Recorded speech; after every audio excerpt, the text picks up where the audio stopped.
I welcome you all for the बाकी बिल्कुल 193rd edition of Aapka Radio.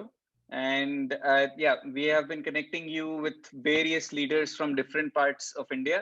And now we come back to the fortress of Aap, which is Delhi. And we have with us an MLA from the Trilokpuri constituency, Rohit Kumar Mehru. Right. आपका बहुत thank you. बहुत स्वागत है हमारे साथ जुड़ने के लिए। तो थैंक यू। शुरू करते हैं। तो रोहित जी, आप बताइए, आप फर्स्ट टाइम एमएलए है और फिर पॉलिटिक्स में आपका कैसे जुड़ना हुआ? देखिए, मैं बता दूं कि मैं अभी पहली बार एमएलए बना हूं।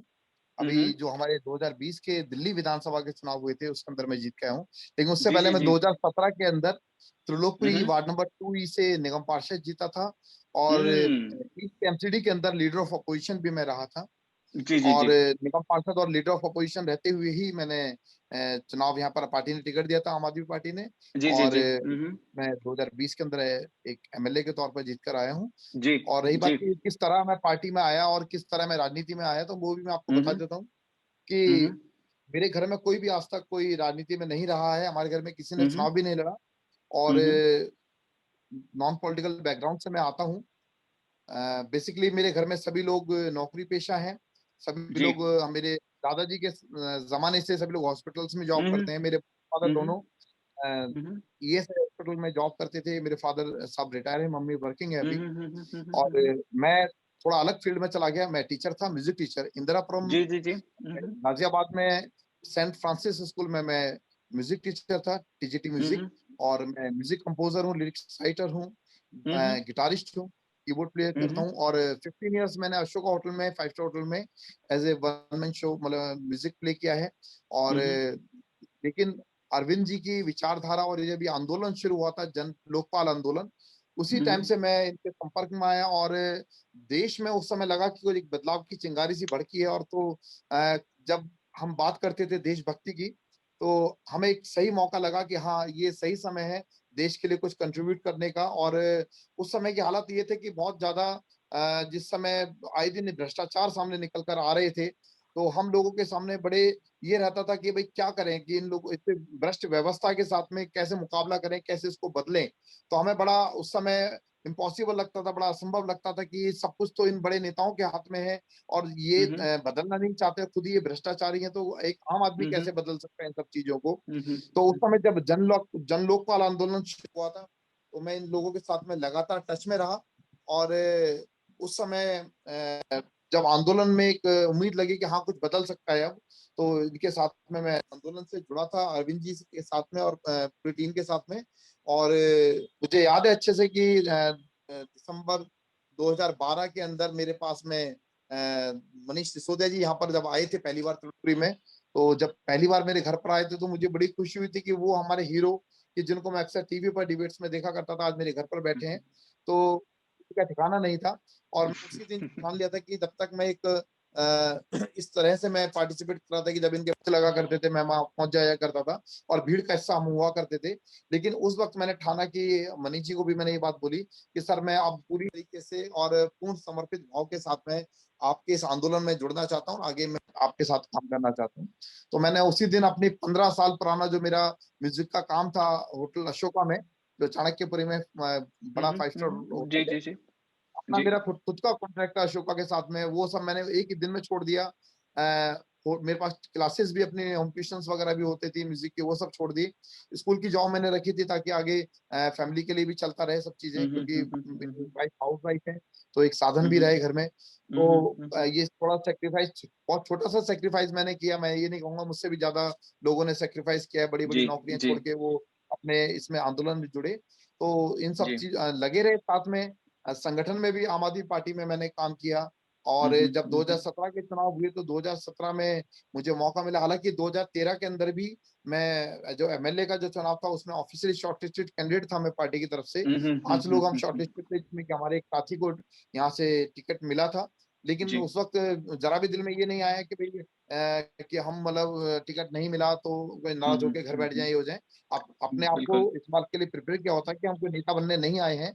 हम लोग यहाँ जी पर जो आए हैं केवल और केवल देश को बदलने के लिए आए, इस भ्रष्ट व्यवस्था को बदलने के लिए लेकर आए। जी जिस साथी को पार्टी ने चुना उसको एक बार नहीं 2 बार जिताया और सब जी। कुछ अपने पार्टी के आगे सर्वोपरि मानकर और इस आंदोलन को एक सही निर्णायक मोड़ तक लेके जाने का जो मन में विचार था वही हमें यहाँ तक लेकर आया। उसके बाद में 2017 में मुझे पार्टी ने मौका दिया निगम पार्षद के तौर पे इलेक्शन और निगम पार्षद का इलेक्शन मैंने अपने ही कॉन्स्टिट्यूंसी के वार्ड नंबर 2 से त्रिलोकपुरी से जीता था। और उसके बाद जैसे मैंने आपको पहले बताया कि मैं एमसीडी के अंदर ईस्ट एमसीडी के अंदर लीडर ऑफ जी अपोजिशन भी रहा। वहां पर जी रहकर जी लोगों जी। की जो मुद्दे थे वो हमने उठाए और काम के आधार पे ही पार्टी ने मौका दिया। अरविंद जी ने मुझे मौका दिया ये यहाँ पर विधायक लड़ने का और आज एक विधायक के तौर पर अपने क्षेत्रवासियों की सेवा कर रहे हैं। और जो आगे आज अरविंद जी ने जो पिछले 5-6 सालों में काम करके दिखाया, एक रेवोल्यूशनरी चेंज जो आज दिल्ली में आया है, जी। आज हमें बड़ी खुशी है कि आज वो पूरे देश में लोगों तक पहुंच रहे हैं। लोग चाह रहे हैं कि आम आदमी पार्टी की सरकार हर राज्य में हर प्रांत में बने और अरविंद जी प्रधानमंत्री बने, ऐसे भी लोग चाह रहे जी, हैं। हाँ बहुत जी। बढ़िया जी। मतलब तो आपकी एक वैरायटी ऑफ एक्सपीरियंस रही है। मतलब एक तरफ आप नगर निगम में भी आप काम कर चुके हैं और फिर अभी आप विधायक के तौर पे दिल्ली सरकार में भी काम कर चुके हैं। तो इससे एक सवाल उठता है कि अभी हाल ही में सूरत में हमारे कुछ नगर निगम पार्षद चुन के आए हैं सूरत के म्युनिसिपैलिटी में। तो शायद उनकी भी स्थिति कुछ वैसी ही है जैसी आपकी थी। मतलब अल्पसंख्या में हो, बीजेपी वाले पूरी तरह से उधर बहुमत में है। तो तो सवाल बनता है कैसा रहेगा उनका अनुभव? मतलब आपका अनुभव कैसा था? मतलब एक तरह से एक बीजेपी की बहुमत वाली सदन में बैठने का मतलब कुछ करने दे रहे थे आपको? अच्छा, ऐसा प्रशांत कि देखिए संख्या से मैं नहीं समझता कि संख्या मायने रखती है। मायने रखता है कि आपकी नीयत कैसी है, आप किस उद्देश्य को लेकर चल रहे हैं। अगर हम संख्या में भले कम हो लेकिन जोश से लबरेज थे और हमने ये ठाना था कि बीजेपी जो एमसीडी के अंदर 15 साल से सत्ता में है और उसने मतलब एमसीडी को इतना बड़ा भ्रष्टाचार का तंत्र बना दिया, इतना बड़ा भ्रष्टाचार का अड्डा बना दिया एमसीडी को, हर डिपार्टमेंट में इतना करप्शन था, वो हमने बहुत नजदीक से देखा। तो उनको हमने एक्सपोज किया और वहां पर हमने मतलब संख्या कम होने के बाद भी हम उनको हमेशा उनसे 21 ही नजर आते थे सदन में।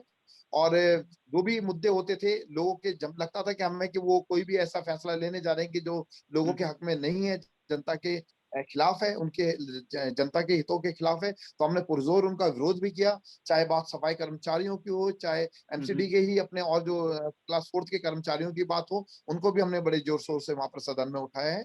और आज एमसीडी के अंदर जो व्यवस्था आज जिस तरह इन्होंने कर रखी है बीजेपी वालों ने, उससे जनता उसको भली भांति परिचित हो चुकी है कि आज जनता ने भी मन बना लिया है कि इस बार बीजेपी को एमसीडी से उखाड़कर फेंकना है। जैसे आपको पता है कि अभी हाल ही में जो उपचुनाव दिल्ली में 5 सीटों पर हुए थे, जी जी उसमें एक जी। सीट मेरी त्रिलोकपुर विधानसभा की भी थी कि बिल्कुल जिसमें बिल्कुल। जब मैं विधायक बना हूं तो उस सीट से मैंने इस्तीफा दिया था।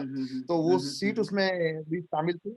और एक बड़ा संकेत है 2022 के लिए कि आम आदमी पार्टी की 5 में से 4 सीटें आई। और जिस तरह कांग्रेस को जीरो किया था दिल्ली वासियों ने, इस बार दिल्ली वासियों ने बीजेपी को भी जीरो पे लाके खड़ा कर दिया। तो ये कहीं ना कहीं संदेश है कि जिस पार्टी की केंद्र में सरकार है, इतने राज्यों के अंदर सरकार है, आज वो दिल्ली के अंदर दिल्ली वालों की उम्मीदों पे बिल्कुल खरा नहीं उतर पाई है। और आज अरविंद केजरीवाल जी का काम दिल्ली के जनता के सर चढ़कर बोल रहे हैं कि पिछले 5-6 सालों में जो अरविंद जी ने काम करे हैं, जो आम आदमी पार्टी की सरकार ने काम किए हैं, बिजली में, पानी में, शिक्षा में, स्वास्थ्य में, हर क्षेत्र में शानदार काम हुए, तो उन लोगों से उन कामों के बल पे आज दिल्ली मॉडल जो पूरे देश में उस चर्चा का विषय बना हुआ है। तो आपके कॉन्स्टिट्यूएंसी में जितने वार्ड है उसमें से कितने में आपके पार्षद है और कितने में नहीं है? टोटल त्रिलोकपुरी विधानसभा के अंदर 4 सीटें हैं नगर निगम 4 की। सी जी उसमें जी जी। 3 बीजेपी के पार्षद हैं और एक जो आम आदमी पार्टी के पार्षद हैं जो अभी हाल ही में हमारे जी साथ ही जी जी जीते हैं। और जी जी जिस जी वार्ड से मैं पार्षद था उसी सीट से हम जीते हैं और पहले से ज्यादा जी। वोटों के साथ में पहले से जीते हैं। ज्यादा। हमारी बड़ी कामयाबी है। बहुत बढ़िया है, बहुत बढ़िया, बहुत बढ़िया है। तो मतलब उम्मीद कर सकते हैं कि बाकी के 3 में भी अगली बार शायद खाता खुले हमारा और फिर बहुमत से बिल्कुल आए। डेफिनेटली 2022 के जो आम चुनाव एमसीडी के होने वाले हैं उसमें तीनों वार्ड हम तीनों के चारों वार्ड हम जीतेंगे। जो 3 रह गए वो भी जीतेंगे, चारों वार्ड आम आदमी पार्टी त्रिलोकपुरी में जीतेगी और निश्चित रूप से तीनों एमसीडी के अंदर आम आदमी पार्टी की सरकार बनना तय है। हम्म हम्म हम्म। थोड़ा त्रिलोकपुरी कॉन्स्टिट्यूएंसी का थोड़ा बैकग्राउंड ओवरव्यू दीजिए। किस टाइप का समाज है, मतलब किस वर्ग में लोग आते हैं, हम्म।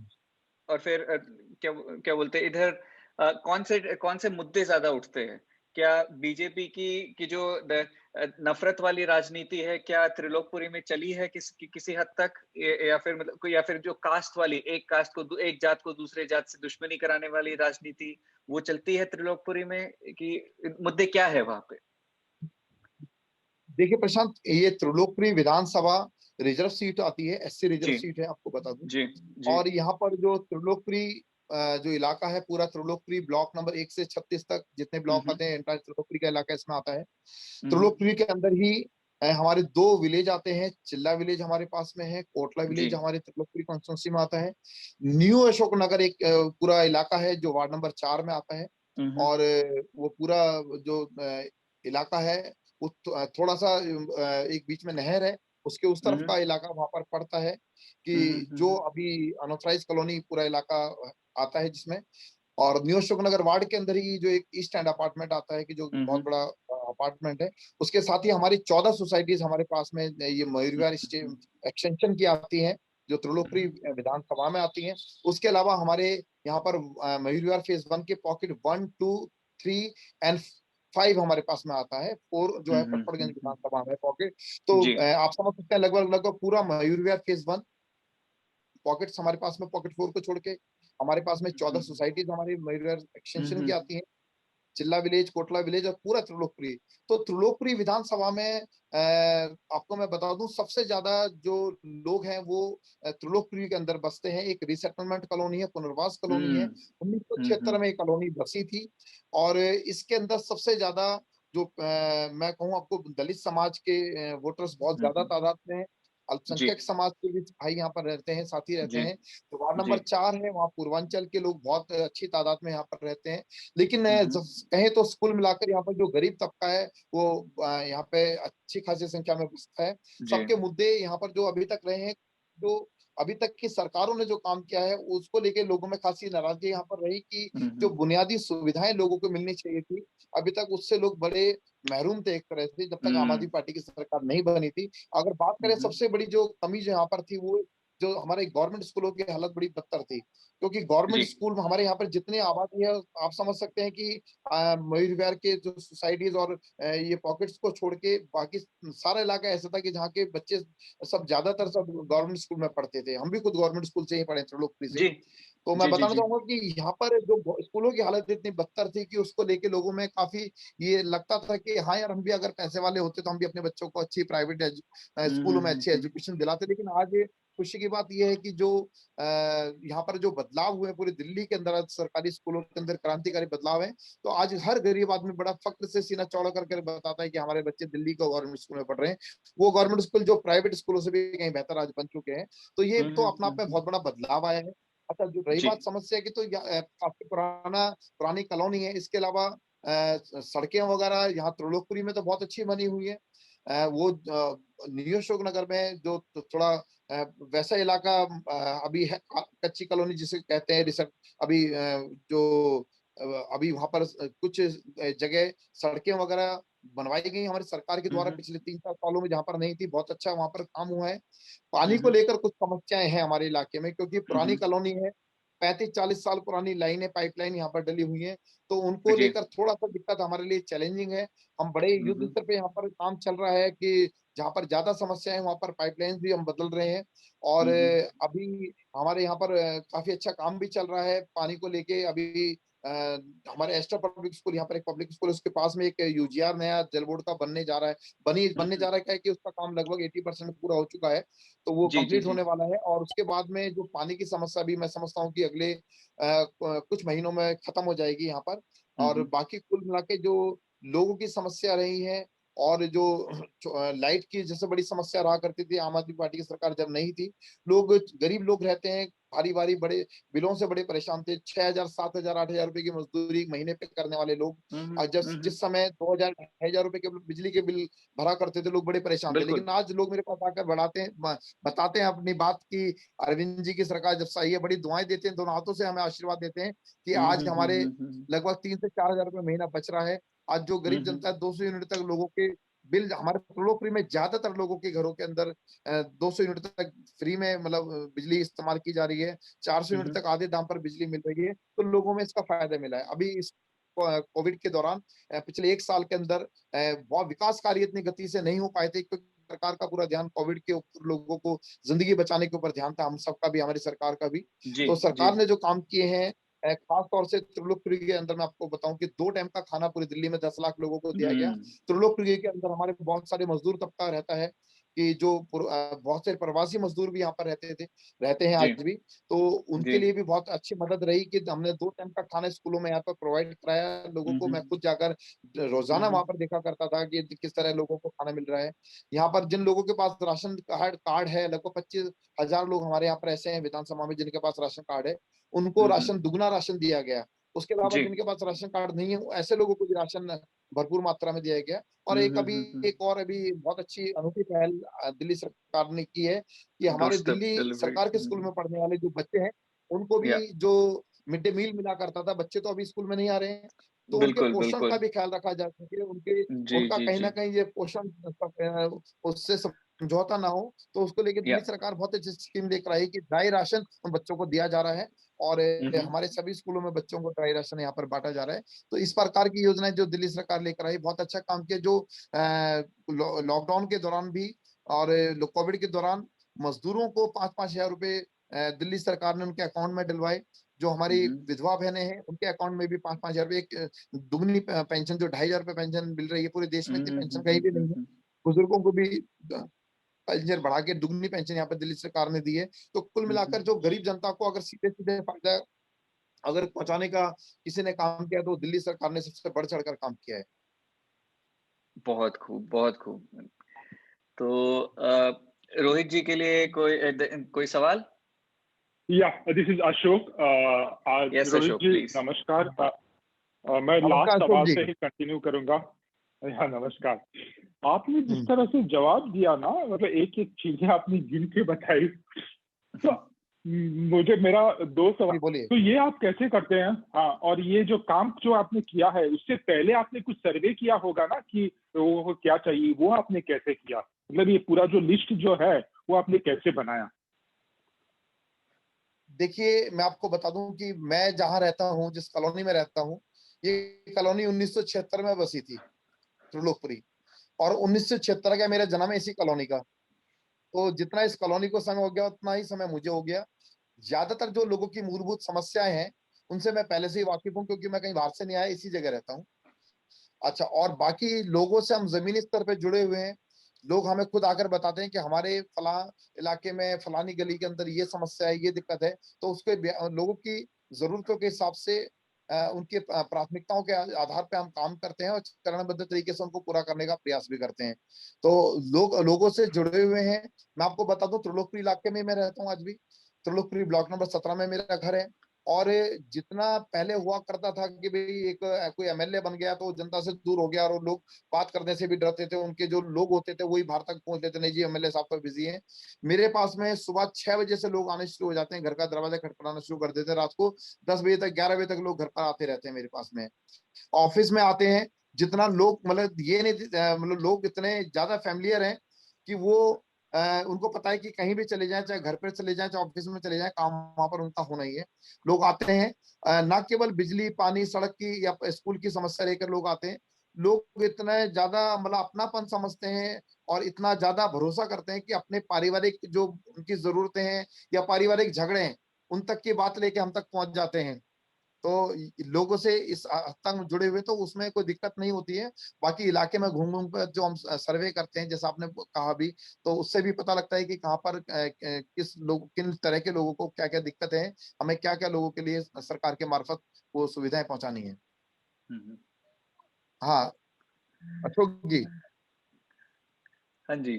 Thank you very much, thank you. आपसे और कुछ बहुत से कुछ सीखना है। Thank you. हमें एक दूसरे से सीख रहे हैं। कोई और सवाल रोहित जी के लिए? हाय, मेरा नाम मानसी है। मैं यूएस से बात कर रही हूँ। तो रोहित जी, हाँ। आपने बताया कि आपने आपका पूरा मतलब जो भी सेटअप था अशोक होटल में, आपका जो भी कॉन्टैक्ट वगैरह था, आपने सारा बंद करके टू सर्व दिल्ली, आपने वो सब गिव अप करके पॉलिटिक्स में आपने एंटर किया। तो जहाँ तक मुझे पता है, म्युनिसिपल कॉर्पोरेशन में जो कॉर्पोरेटर्स होते हैं उनको इतना फंडिंग मिलता नहीं है रेगुलरली। सो हाउ हाँ, आपने अच्छा सवाल किया है इसमें। हाँ। हाँ, आपने अच्छा सवाल किया कि फैमिली का सपोर्ट बहुत जरूरी है, दोस्तों का सपोर्ट बहुत जरूरी है। तो आपने कहा कि पूरा जो 1-2 साल हमने काम किया उसमें कोई हमारा फंड यहाँ पर नहीं होता है। उस समय मतलब हमारी फैमिली का, मदर का, फादर का बहुत अच्छा उसमें सहयोग हमारे को मिलता रहा है।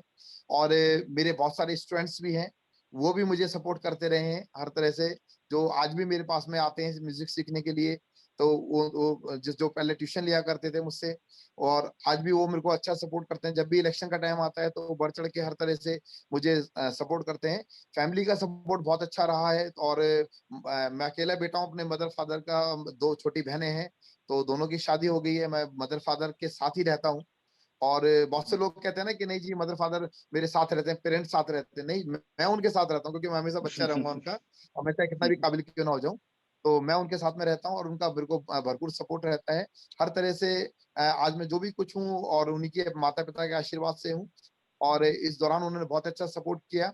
और इलेक्शन में भी मेरे मदर फादर ने और मेरे रिश्तेदारों ने, दोस्तों ने मेरे को पूरी तरीके से हर तरह से सपोर्ट किया। मेरे को जो मोरल सपोर्ट भी उनसे मिला है, फाइनेंशियल सपोर्ट भी उन लोगों से मिला है।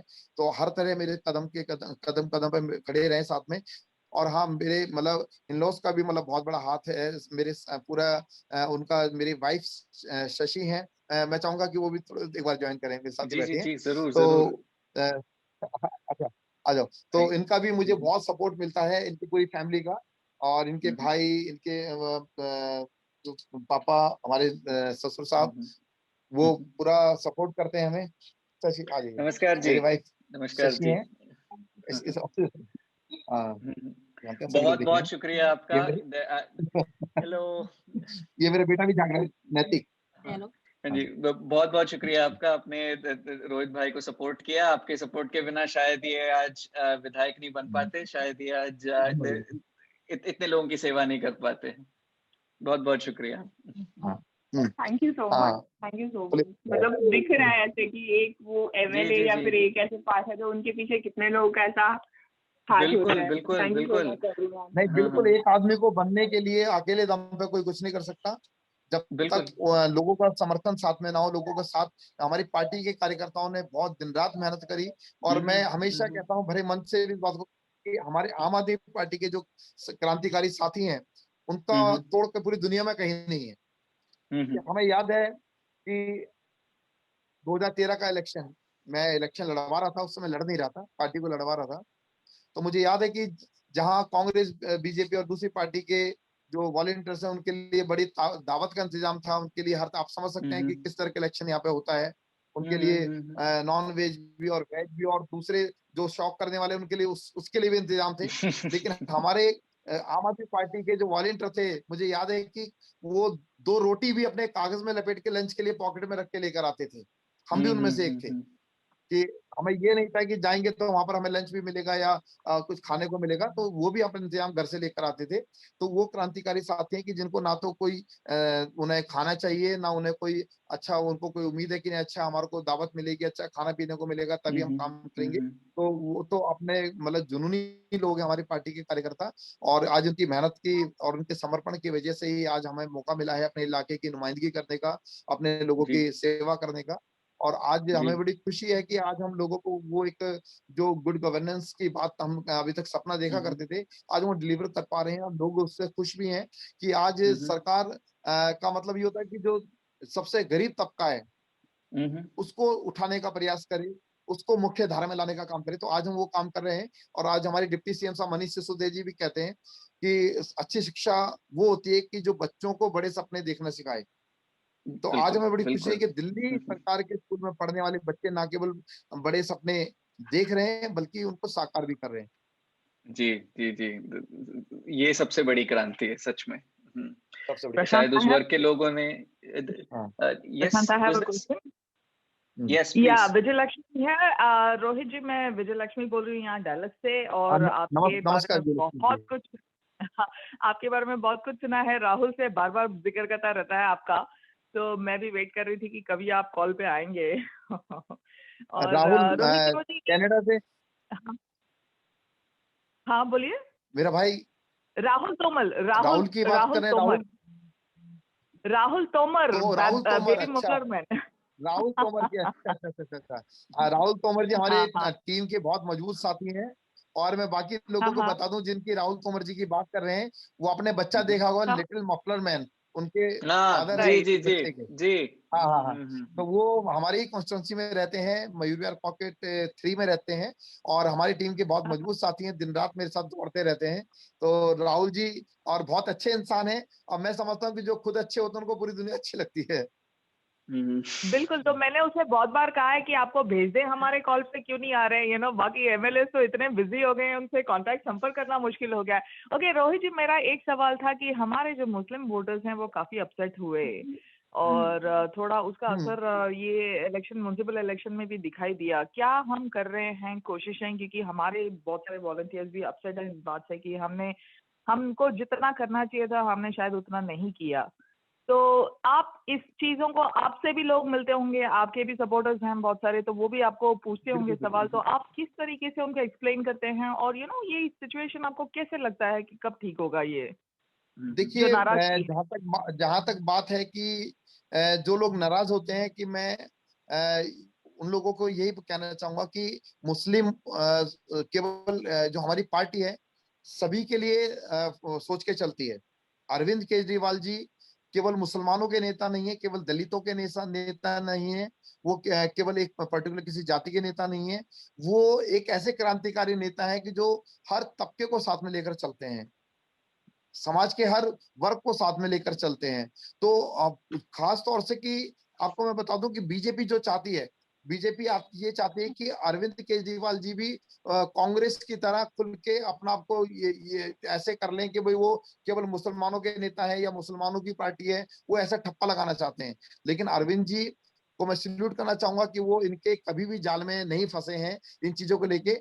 वो हमेशा कहते हैं कि भाई हम सभी के साथ में हैं, जो भी चाहे हिंदू हो, मुसलमान हो, सिख हो, ईसाई हो, हम हमारी जो नीतियां हैं वो ऐसी होती हैं कि आज अगर आज दिल्ली गवर्नमेंट के स्कूल अच्छे हुए हैं तो उसमें गरीबों के, मुसलमानों के बच्चे भी पढ़ रहे हैं, दलितों के बच्चे भी पढ़ रहे हैं, और उसमें जो अन्य पिछड़ा वर्ग है उनके बच्चे भी पढ़ रहे हैं, और सवर्ण जाति के भी जो गरीब बच्चे हैं वो भी उनको लाभान्वित हो रहे हैं।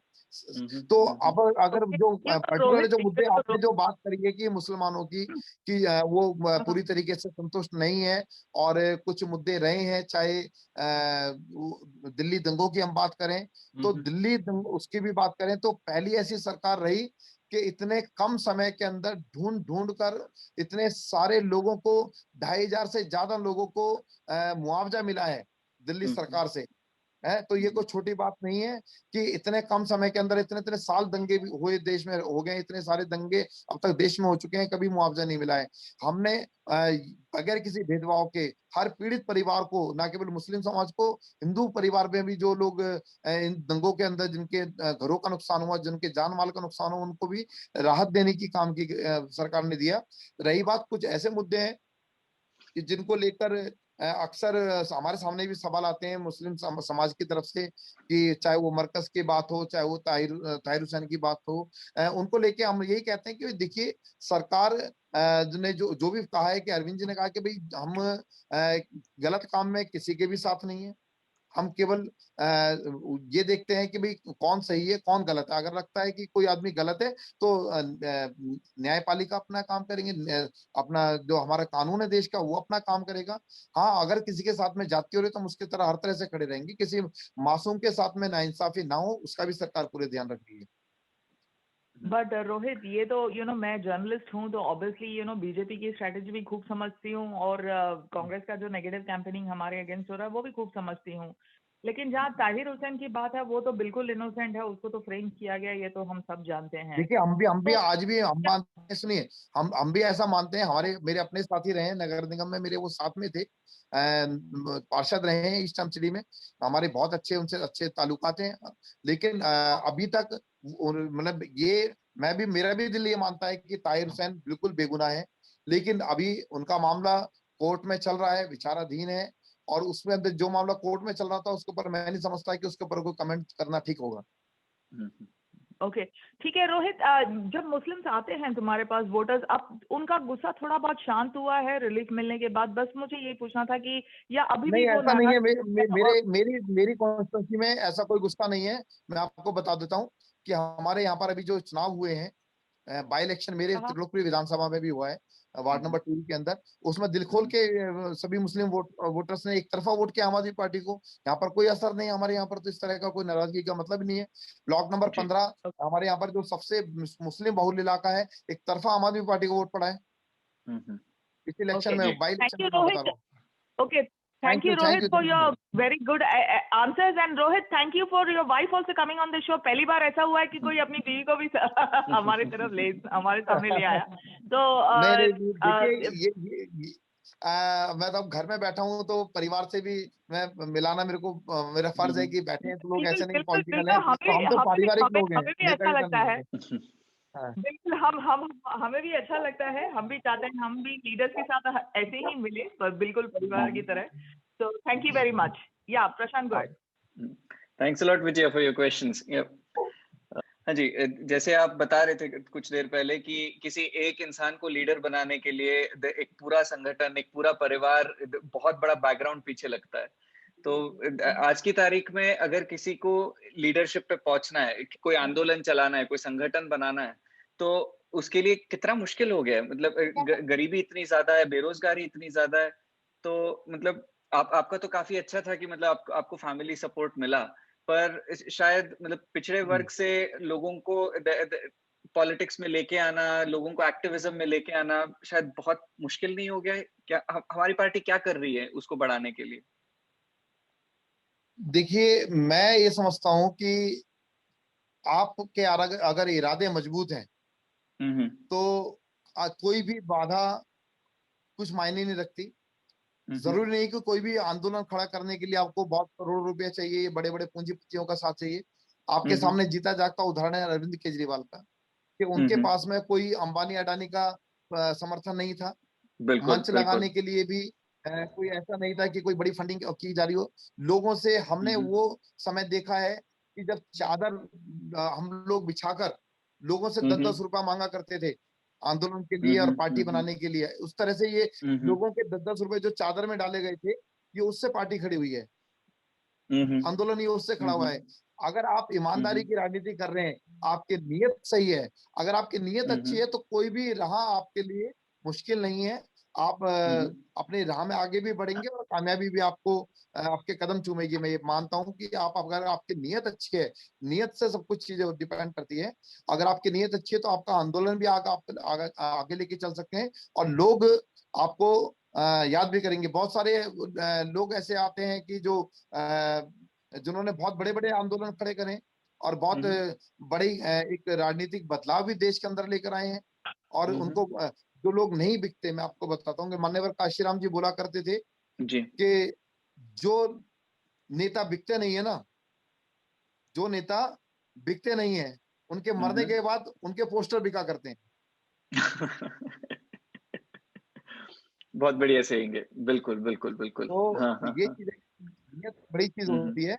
और ऐसा नहीं है कि भाई अगर पैसा नहीं है तो हम आंदोलन खड़ा नहीं कर पाएंगे, कुछ नहीं कर पाएंगे। तो ये सब चीजें आजकल जो एक अब से पहले अवधारणा थी कि पैसा जरूरी है पॉलिटिक्स के लिए, और सारी चीजें हमें भी लोगों ने डराने की कोशिश करी, हमें भी लोगों ने भ्रमित करने की कोशिश करी। मैं आपको अपना भी एक आपके सामने एग्जांपल बता दूं कि मैं त्रिलोकपुरी में रहता हूँ। छोटे छोटे घर है, 25-25 गज के यहाँ पर। मेरे पास में जोड़े का मकान है, जो थोड़ा सा यहाँ से बाकी ठीक ठाक बना हुआ है। जो रहते हैं, बहुत गरीब तबके के लोग रहते हैं। मेरे पास में एक बीजेपी के हमारे जो कार्यकर्ता, जो अपना आपको नेता ही लिखते हैं, कार्यकर्ता तो कभी लिखते नहीं, सब अपने नाम के आगे नेता ही लिखते हैं, वो मेरे पास में आते हैं, मिलते हैं, मनोबल तोड़ने के लिए कहते हैं कि रोहित भाई आप इलेक्शन लड़ने जा रहे हैं और ये है वो है, आपको पता है कि कितना पैसा खर्च होता है। मैंने कि भाई आप बताओ, आप क्या कहना चाह रहे हो। कह रहे जो आपका घर है ना, आपने जो इतना सुंदर बनाया है, कह रहे ये बिक जाएगा, फिर भी पैसा कम पड़ जाएगा। तो मैंने उनको यही दिया कि हम तो क्रांतिकारी लोग हैं, हम तो जनता से 10-10 रुपए चंदा लेकर इलेक्शन लड़ते, और इसलिए जीतने के बाद काम भी जनता के लिए करते हैं, ठीक है। और रही बात जिस तरह के इलेक्शन की आप बात कर रहे हो कि लोगों को पैसा भी बांटना है, लोगों को साड़ी भी बांटनी है, कंबल भी बांटना है, लोगों को दारू भी बांटनी है, तो वो हमारी पार्टी में नहीं चलता, इसलिए हमारे को घर बेचने की जरूरत नहीं है, ठीक है। तो वो सारी चीजें जो परंपरागत राजनीति थी, उसको बदलने का काम किया है। अरविंद केजरीवाल जी ने कहा था कि हम राजनीति करने नहीं, बदलने आए हैं। तो हम बड़े गर्व के साथ में आपके साथ में बता पा रहे हैं कि आज हमने ना केवल राजनीति कर रहे हैं, बल्कि राजनीति को हमने बदला भी है। बहुत खूब। Okay, Prashant, sorry to interrupt, but don't let him go without singing first, okay? बिल्कुल बिल्कुल बिल्कुल। मतलब मैं तो ये पूछने ही वाला था आपसे कि मतलब आप अपने कैंपेन्स में म्यूजिक का कैसे इस्तेमाल करते हैं, मतलब आप खुद म्यूजिक फ्रेटर्निटी से काफी कनेक्टेड होंगे। हाँ। तो मतलब आप शायद अपने साथियों को भी बुला के शायद अपना कैंपेन कराते होंगे। अभी मैं एक्चुअली गला भी, मैं आपको बता दूं कि भाषण दे के गला बिल्कुल गले की बैंड बजी पड़ी है। तो मैं लिखता भी हूँ, मैं आपको बता दूं तो कुछ मैंने क्योंकि पॉलिटिकल बातें हो रही हैं, तो मैं कुछ पहले पैट्रियोटिक लिखा करता था ज्यादा, और क्योंकि स्कूल मैंने बताया एक म्यूजिक टीचर था, तो बाद में अब जब से राजनीति में पदार्पण किया, तो जब से पॉलिटिकल चीजें दिमाग में घूमती रहती हैं, तो कुछ जो परिवेश हमारे जो आसपास जो चीजें घटती हैं उनको लेके विचार आते हैं। तो मैंने कुछ लिखा था, तो वो मैं आप लोगों के साथ में शेयर करना चाहूंगा कि आजकल आपको पता है कि देश में किस तरह की राजनीति हावी है, कि आज हिंदू मुसलमान के लोग राजनीति कर रहे हैं, मंदिर मस्जिद की राजनीति कर रहे हैं, भाई को भाई से लड़ाने की राजनीति कर रहे हैं। आज देश मतलब एक ऐसे मोड़ पर खड़ा है कि लोगों को फैसला लेना है कि उनको किस तरह की राजनीति चुननी है, उनको काम की राजनीति चुननी है या फिर यही नफरत की राजनीति चुननी है। जी। तो जो जुमलेबाजी की राजनीति करते हैं उनके लिए मैंने लिखा था, खासतौर से मोदी जी के लिए, कि तेरे वादों पे एतबार करूं तो कैसे करूं, तेरे वादों पे एतबार करूं तो कैसे करूं। क्योंकि मैं बता दूं कि मोदी जी के बारे में हम सभी जानते हैं कि उनको भाषण कला में बहुत महारत हासिल है। अगर कंपटीशन होगा पूरे दुनिया में तो वो नंबर 1 आएंगे। तो यही लिखा था कि तेरे वादों पे एतबार करूं तो कैसे करूं, तेरे हर वादों को जुमलों में बदलते देखा है, तेरे वादों पे एतबार करूं तो कैसे करूं, तेरे हर वादों को जुमलों में बदलते देखा है, चाल चरित्र चेहरे की बात करने वालों को रोज नए सांचों में ढलते देखा है। नहीं मंजूर अब नफरत की सियासत हमें, नहीं मंजूर अब नफरत की सियासत हमें, इस मंदिर मस्जिद के झगड़े में देश को जलते देखा है, इस मंदिर मस्जिद के झगड़े में देश को जलते देखा है। तो ये कुछ पंक्तियां मैंने लिखी थी, तो आप लोगों के सामने सुनाई है। बहुत बढ़िया, बहुत बढ़िया। अभी तक शेयर कहीं शेयर क्यों नहीं हुआ है? बिल्कुल बिल्कुल। आप अपना इंस्टाग्राम चैनल चालू करिए, ऐसी 1 लाइनर 2 लाइनर्स ऐसे आप अपनी कविताएं बोलती जाइए, बहुत हिट जाएंगी और काफियों तक पहुंचेगी। अच्छा, बिल्कुल। आप ऐसी कविताएं। वैसे रोहित, हमारे कॉल पे ना दिलीप पांडे जी बचे हैं, ना संजय जी बचे हैं, ना वैभव महेश्वरी बचे हैं, सबको गाना गाना पड़ा है। तो आवाज खराब हो या कुछ भी हो, गाना 2 लाइन तो आपको गाना ही पड़ेगा। ये कोई गाने का कंपटीशन नहीं है, बस हम आपको सुनना चाहते हैं। बिल्कुल। चलिए आप लोगों के लिए सुनाता हूँ, क्योंकि ज्यादातर लोग अपने देश की सीमा से बहुत दूर बैठे हैं इस समय। जी बिल्कुल। तो एक लाइन आप लोगों के सामने सुनाता हूँ।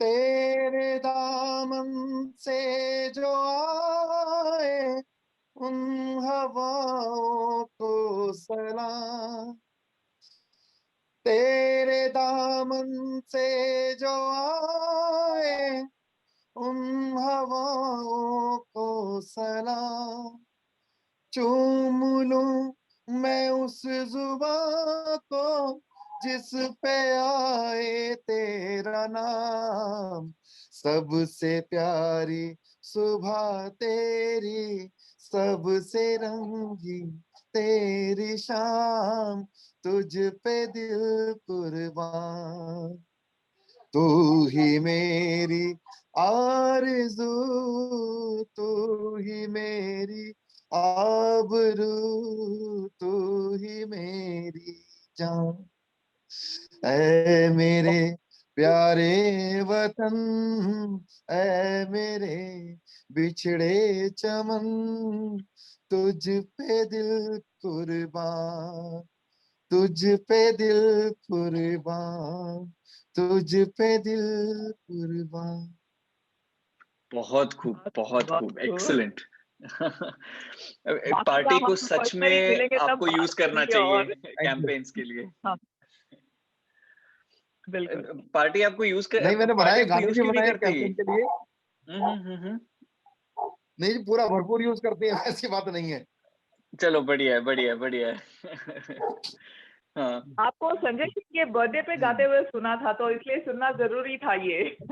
हाँ, नहीं कह सकते हैं, लेकिन मैं समझता हूँ कि अब मैं म्यूजिक से काफी थोड़ा सा दूर हो गया हूँ, क्योंकि मैं तो हमेशा दिलीप भाई को भी कहता हूँ, मिलते हैं जब भी, कि मैंने कि देखो इतना अच्छा कलाकार था, कहाँ आपने नाली मोरी सीवर में ड्यूटी दे दी है। यानी कि अब वो निभा रहे हैं, तो कहीं ना कहीं थोड़ा म्यूजिक से थोड़ा तो पर म्यूजिक से उनका थोड़ा दूर हो गए, तो उनका वो भी तो रियाज यही वो हाल है ना, प्रैक्टिस नहीं है।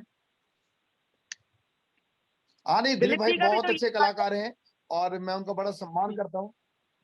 हाँ, और है। बहुत अच्छा गाते भी हैं, बहुत अच्छे म्यूजिशियन भी हैं, सबसे बड़ी चीज बहुत अच्छे इंसान हैं। बिल्कुल बिल्कुल बिल्कुल बिल्कुल। बिल्कुल। ओके, हम्म, कंटिन्यू। हाँ यस सर। हाँ जी, कोई और सवाल है जी रोहित जी के लिए? पानी करते हैं। हाँ जी, मैं कनाडा से उपकार बोल रहा हूँ। हाँ आपका बोलिए।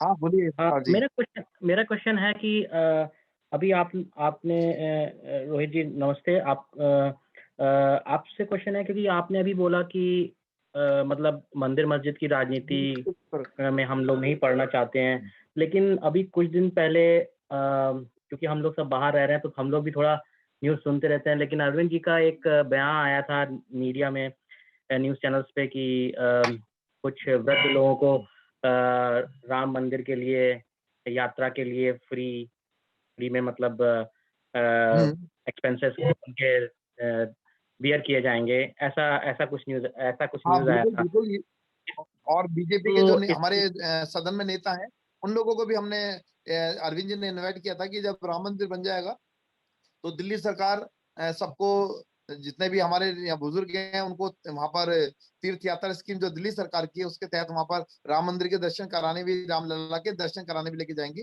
तो उसमें कोई बुरी बात नहीं है। वो बात तो सही है कि ये बुरी बात नहीं है या अच्छी बात नहीं है, ये तो मतलब ये जो भी खर्चा होगा वो सभी लोगों के पैसे से होगा खर्चा, क्योंकि टैक्स पेयर्स के मनी से होगा ये सारा खर्चा, है ना। तो उस केस में जब हम लोग ये देखते क्या हैं नाम बताया कि आपने अपना? कोई सरकार उपकार। इन धर्म के विषय में, हाँ धर्म के विषय में, जो मेरा नाम उपकार है, हाँ जी, धर्म के विषय में जब कोई सरकार टैक्स पेयर्स मनी का खर्चा इस ढंग से करती है, तो उस केस में जो सामान्य व्यक्ति है, जैसे हम में जैसा लोग बैठे जो बाहर से हैं, या फिर इंडिया में भी जो लोग बैठे हुए हैं और दूर प्रदेशों में हैं, वो ये सोचते हैं कि ये राजनीति तो एक प्रकार से बीजेपी की राजनीति पे ही चलते हुए राजनीति हो गई, क्योंकि और ये राजनीति हुई बेसिकली, राइट। देखिए इसमें उपकार, मैं आपको यहाँ बताना चाहूंगा कि सरकार हम्म, ने, आपने जो कहा, आपके सवाल को समझ चुका हूँ जो आप कहना चाह रहे हैं। सरकार एक माँ की तरह होती है। सरकार का काम होता है अपने राज्य में रहने वाले प्रत्येक नागरिक, चाहे वो बच्चा हो, बूढ़ा हो, जवान हो, किसी भी जाति, किसी भी वर्ग का हो, सबकी जरूरतों के हिसाब से स्कीम बनाना, सभी की जरूरतों के हिसाब से योजनाएं लेकर आना। ये जो सरकार ने फैसला लिया कि हम अपने बुजुर्गों को तीर्थ यात्रा कराएंगे, एक तो हमारे भारतीय संस्कृति का ये बहुत बड़ा हिस्सा रहा है, अपने बुजुर्गों का सम्मान और अपने तीर्थ यात्राओं का इसमें किस तरह जिक्र है। तो कहीं ना कहीं कि आज इसके बहाने जो हमारे बुजुर्ग आज इस पड़ाव, उम्र के इस पड़ाव में आके, कहीं कोई पैसे के अभाव में, या फिर अपने ही बच्चों की व्यस्तता के कारण, कहीं ना कहीं उनकी बिजी लाइफ है, वो नहीं घर से बाहर निकल पा रहे थे, तो उम्र के इस पड़ाव में आके अगर सरकार के जरिए अगर उनको अपने जीवन काल का जो कह सकते हैं कि जो आखिरी पड़ाव होता है, उसमें सब लोग भक्ति में रहना चाहते हैं, सब लोग चाहते हैं कि हम भगवान में लीन हों, और सरकार अगर ये प्रयास कर रही है उनको कुछ अच्छी खुशी देने का, उनको वहां पर वो घुमाने का। उसके बाद में जब आपने कभी ऐसे लोगों से मिले कि जो तीर्थ यात्रा करके दिल्ली सरकार की स्कीम से आए हों, वो लोग दोनों हाथों से अरविंद केजरीवाल जी को, आम आदमी पार्टी को, सरकार को बहुत आशीर्वाद देते हैं कि भाई ये जो लड़का है अरविंद केजरीवाल, ये एक हमारे लिए तो श्रवण कुमार बन के आया है। आज बुजुर्ग लोग आशीर्वाद देते हैं हमें, जब हम अपने विधानसभा से हमने लोगों को भेजा, इतने आज भी हमें आशीर्वाद देते हैं। तो अगर सरकार ने ये स्कीम बनाई है, तो बुजुर्गों को आज अगर हम, जब मंदिर तैयार हो जाएगा तो उसमें अगर वहां पर उनको लेकर जाएंगे साथ में बुजुर्गों को, तो मंदिर बना देने भर से ही सब कुछ नहीं हो जाएगा ना। तो मंदिर जब बनेगा इसलिए बनाए कि तो लोग आके दर्शन करें। लेकिन अगर बहुत सारे ऐसे रोहित हमारे जी, बुजुर्ग कि जो पैसे के अभाव में, हाँ, रोहित या जी, किसी और की वजह से जो अगर ना आज की जो जनरेशन है उसको, मतलब अगर आम आदमी पार्टी अगर इस प्रकार से सोच रही है या अरविंद केजरीवाल जी के डायरेक्शन में इस हिसाब से सोच रही है, देखिए उपकार में तो मैं आपको बताऊं, ये जो सरकार का फायदे, सरकार नई जनरेशन के लिए वाईफाई लेकर आ रही है, ठीक है, और हमारे जो बुजुर्ग लोग हैं उनके लिए तीर्थ यात्रा लेकर आ रही है। तो दोनों जनरेशन के लिए काम कर रही नहीं कर रही सरकार हमारी, बताओ। नहीं, मेरे हिसाब से नहीं कर रही है। एटलीस्ट जो मेरे जैसे लोग सोचते हैं उनके हिसाब से इसलिए नहीं कर रही है क्योंकि अगर आप वृद्धावस्था में लोगों को इस टाइप से अगर आप उनको बांधे रखना चाहते हैं, भक्ति मार्ग में अगर बांधे रखना चाहते हैं, तो फिर लोग विज्ञान की और साइंस की ओर कैसे जाएंगे? नहीं, रोहित एक सेकंड देखिए मैं कहना चाहूंगी, मैं आपको बताऊं, सीधी सी बात है, नहीं मैं इसका नहीं, जवाब आप मेरे दूंगा इसको विरोध कि में मत ये जो उम्र समझिए, होती है, आप उम्र मेरे का इसको ये विरोध पड़ाव में मत होता है, समझिए। साइंस और विज्ञान, नहीं मैं आपको बता दूं, साइंस और विज्ञान का विषय तो आप जैसी जनरेशन के लिए, हमारे लिए हो गया, बच्चों के लिए हो गया है जो स्कूल में पढ़ रहे हैं, कि वो पूरी दुनिया को एक्सप्लोर करें, जाने, दुनिया को जाने, साइंस को जाने। लेकिन जब उम्र का ये पड़ाव आता है तो हर आदमी भक्ति भावना की तरफ चला जाता है। और मैं आपकी, और ये भक्ति भावना से भी दिगर हट के बात मैं करूंगा कि जो लोग कहीं ना कहीं समाज में एक अपना जीवन जी के समाज को, राष्ट्र निर्माण में इतनी बड़ी भूमिका निभाने के बाद उम्र के इस पड़ाव में वो लोग पहुंचते हैं, तो कहीं ना कहीं वो उपेक्षा का शिकार हो जाते हैं। कहीं अपने परिवार के, अपने बच्चों की, क्योंकि बच्चे अपने बीवी बच्चों में लग जाते हैं, अपनी नौकरी में लग जाते हैं, बुजुर्गों को समय इतना नहीं मिल पाता। आज मैं आपको बताता हूँ, मेरा छोटा भाई है, कनाडा के अंदर है, पिछले 12-15 सालों से। तो वहां की मेरे को अक्सर बहुत सारी बातें बताता है। राहुल नाम है उसका, जब ये जिक्र आया था तो उसने जी। मेरे को बताया कि वहां पर सरकार की ओर से बुजुर्गों के लिए मुफ्त में वहां पर वो पिकनिक वो व्यवस्था की गई है, कि वो बस आती है, हाँ, बुजुर्गों इसमें को अंतर वहां है। पर अगर ये किया भी गया है तो आप इसमें सुनिए अंतर सुनिए है, माफ कीजिएगा, सुनिए इसमें सुनिए अंतर है। उपका सुनिए मेरी बात को, कि वहां का कल्चर है कि वो उनको घुमा के लेकर आए, कुल मिलाकर उनको एक बुजुर्गों को एक मतलब अच्छे, उनको हम मतलब अच्छा टाइम वो एक्सपेंड कर पाए अपना। हमारा मकसद ये है कि उनको खुशी दे पाए, उनको उम्र के इस पड़ाव के अंदर अच्छी तसल्ली मिल पाए, खुशी मिल पाए, हमारा मकसद केवल उतना है। और ये जैसे वहाँ का कल्चर वेस्टर्न कल्चर है कि उनको खुशी मिलती है पिकनिक करने से, तो वो कर रहे हैं। हमारे यहाँ का कल्चर ये है कि जो हमारे बुजुर्ग हैं वो तीर्थ यात्रा करने में ज्यादा उनको खुशी मिलती है, तो हमारे यहाँ पे हम उस तरह की व्यवस्था हमने करी है। लेकिन दोनों में काफी समानता है। जी रोहित का शायद ये उसका कंसर्न ये है कि जो हमारा टैक्स पेयर मनी है वो फिजूल खर्ची हो रहा है, लेकिन वो बात सही नहीं है क्योंकि हमारा टैक्स पेयर का मनी स्कूल में भी जा रहा है, हेल्थ में भी जा रहा है, कुछ किसी चीज में बिल्कुल तंगी बिल्कुल रखकर ये काम नहीं किया जा रहा है। तो नहीं, that is the main thing. यही मैंने बात करी है कि जो सरकार होती है, सरकार का फर्ज होता है कि हर उम्र के, हर वर्ग के लोगों के लिए सुविधा देना, उसको अच्छी फैसिलिटी देना। मैं आपको एक उदाहरण के तौर पे समझाता हूँ कि मेरे यहाँ पर ऑफिस में बहुत लोग होते हैं कि जी आपने विधायक जी हमारे घर के सामने पार्क के अंदर आपने झूले लगवा दिए और ये झूले हटवा दीजिए, बच्चे बहुत परेशान करते हैं, बहुत शोर मचाते हैं बच्चे।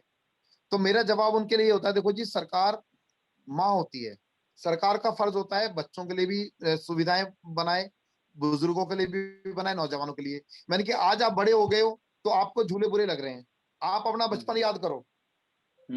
आज ये बच्चों का जीने का, झूलों से खेलने का समय है।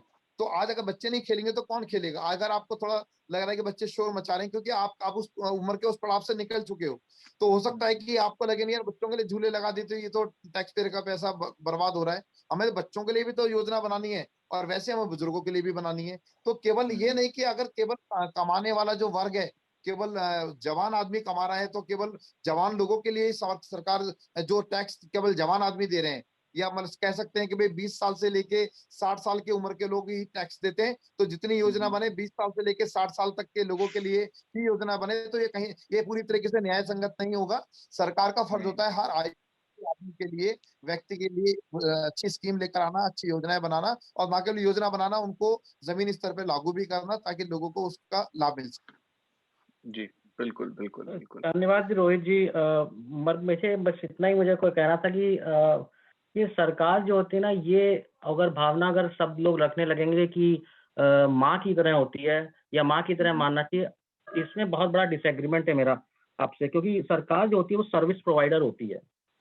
सरकार सर्विस प्रोवाइडर होती है। वो हो सकता है कि मतलब वृद्ध लोगों के लिए उनके ये टूरिज्म वगैरह के लिए अगर कुछ सोच सकती है, वो एक अलग विषय है।